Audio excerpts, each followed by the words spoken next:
Magandang araw mga ka-midnight. Ako si Blue.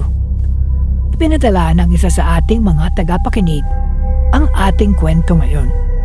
At ito ay tungkol sa isang lalaki na naging suki sa isang bagong lugawan na sa gabi lamang nakabukas, kung saan nababalot ng mga kababalaghan ang pamilyang nagmamay-ari nito. Ako si Carlos at nag-umpisa ang aking kwento nang mahilig akong kumain dati sa isang lugawan na nagbukas malapit sa amin. Lagi akong nakatambay sa labas kapag gabi, kaya naman napansin ko agad ang isang bagong bukas na lugawan sa tapat namin.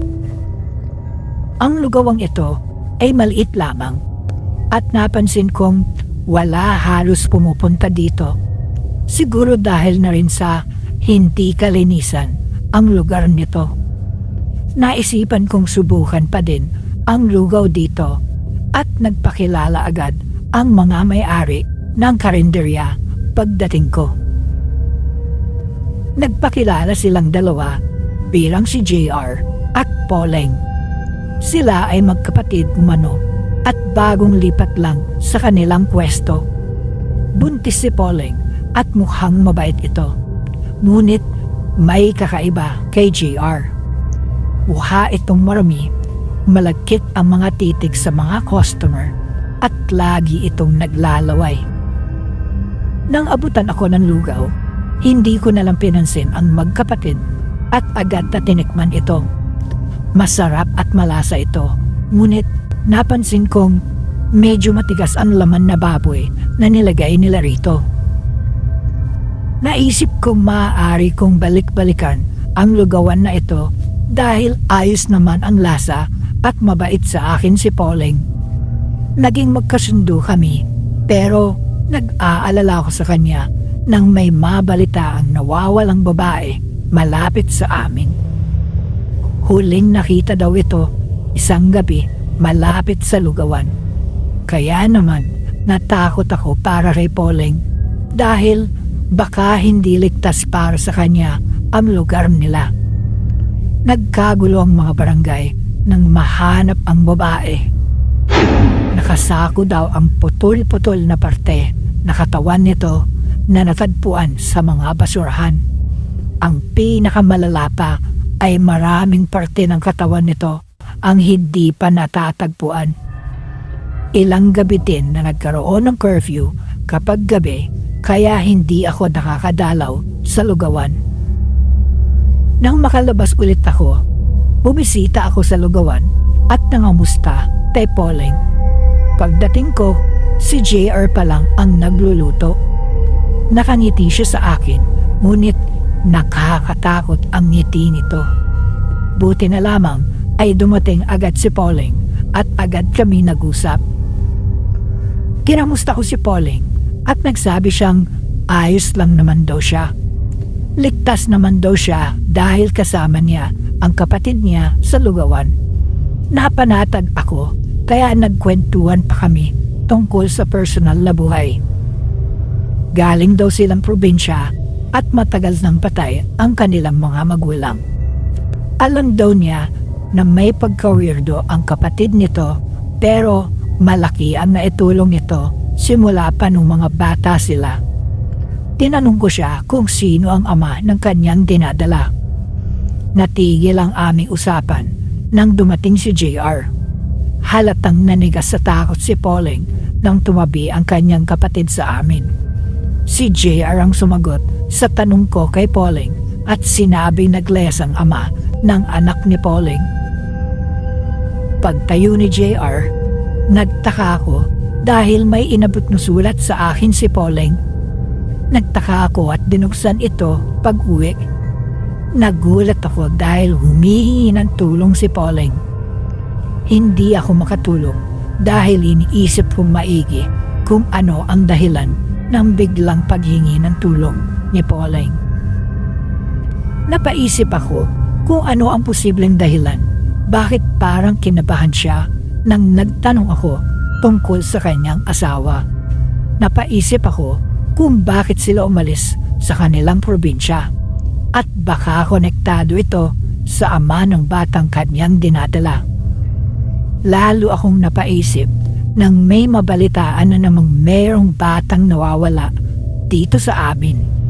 Napagtanto ko na simula nang dumating sila ay doon nagsimula ang mga balitang nawawalang tao sa aming barangay.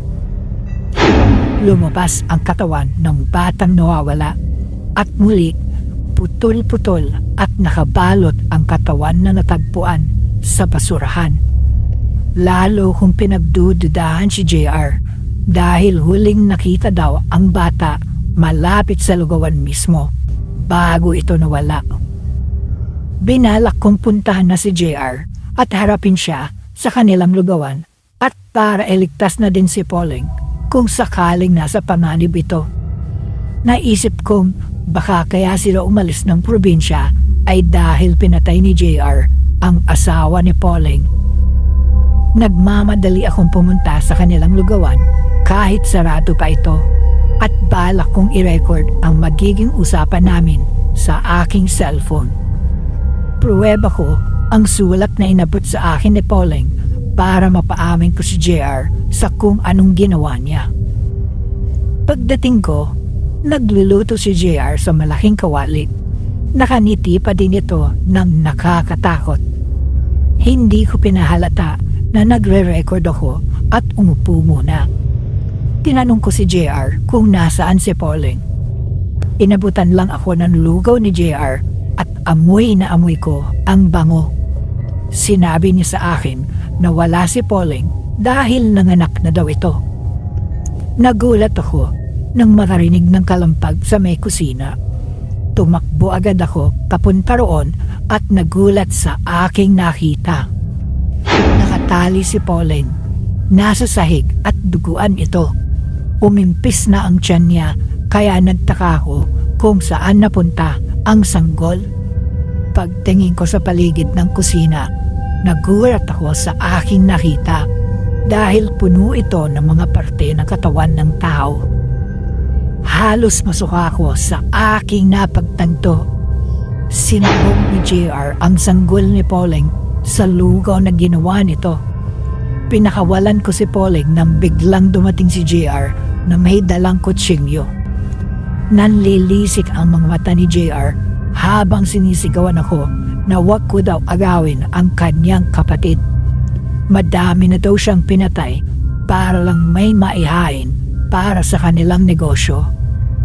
Malapit na niya akong masaksak nang maitulak ko siya. Nakalaban ako at naagaw ang kutsilyo sa kanya. Pinagsasaksak ko siya, nanginginig ako dahil sa kaba at takot. Dumating ang mga pulis at ipinaliwanag nila ang mga nangyari. Naglikom daw sila ng sapat na ebidensya at lumitaw na si JR ang pumapatay sa aming barangay. Nalaman din daw nila na kaya siya tumakas sa probinsya ay dahil pinatay niya ang mga magulang nila ni Pauling. Sa ngayon, binabangungot pa din ako sa posibilidad na nakakain ako ng laman ng tao nung kumain ako sa kanila. Hindi ko maisip kung paanong pati ang sanggol na anak ng kanyang kapatid ay nagawang katayin nito. Ang pinaka nakasusok lang pa dito ay nang nadiskubre ng mga pulis kung sino ang ama ng dinadala ni Pauling.